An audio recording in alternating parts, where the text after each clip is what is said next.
Ito yung Di-ion.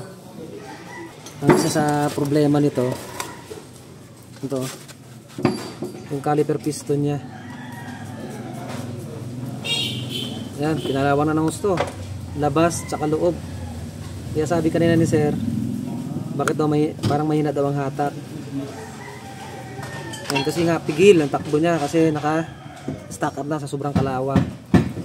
So ito kasi guys, nakapark to sa malapit sa dagat, kaya kinalawang ng gusto to. So ito rin puro kalawang na dito sa pinagkakabitan ng suspension arm, kinalawang na rin. So sabi ko kay sir, pag mga ganito, delikado na to. Kasi baka mamaya bumaklas yung suspension arm. So tapos ito, kailangan ko palitan ni sir.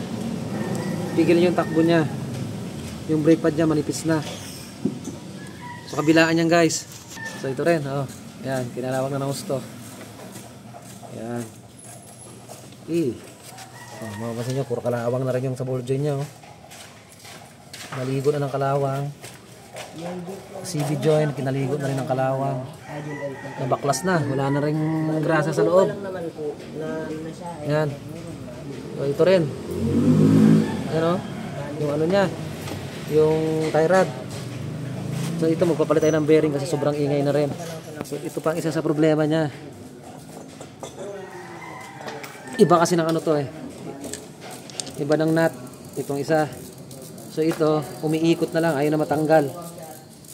Umiikot na lang. Tapos yung handbrake nito sobrang taas.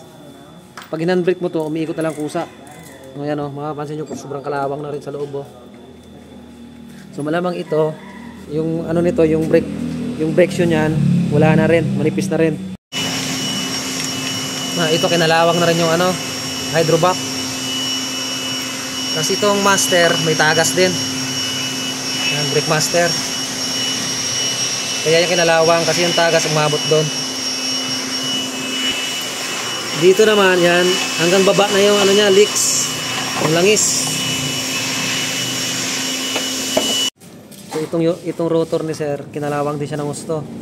Yan, lumalim na lumalim na siya. Tapos ito na-repace na to. Grabe yung niya kalawang. Yan hindi na siya pwede i-repace pa, manipis na. Pag na-repace mo pa to, wala na to. Mawawasak na to.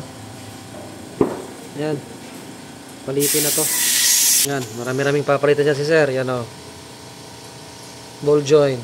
Suspension arm niya, grabe na yung kalawang. Kaya sabi ko mas maigi palitan na yung suspension arm niya. Kinain na ng kalawang.